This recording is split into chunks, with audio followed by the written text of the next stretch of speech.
em đó nắng mùa hoa nở hoa sinh ngân hi anh hoa lại thơm say lệ bóng hình bất hư lên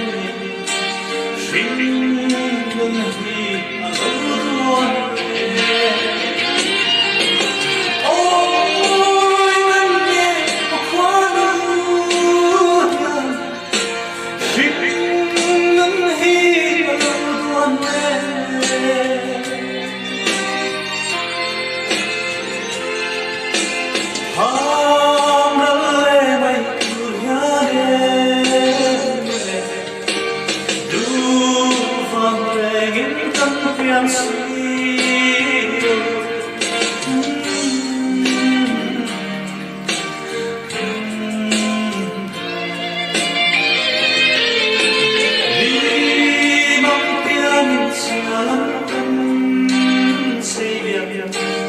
hãy ta làm phòng ra liền ô đắm chân thì ta không em mong thế không nên xua tuôn ôi nghe quá nắng sinh ngân hi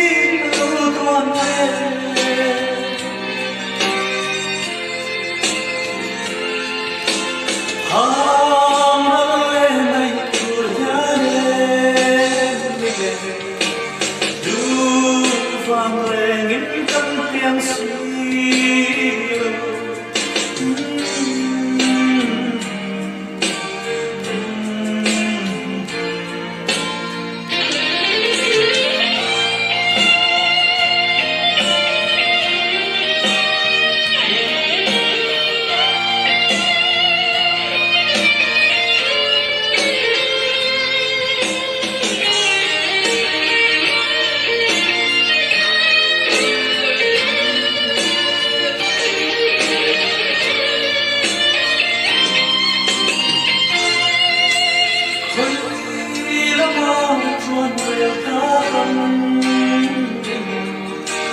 sinh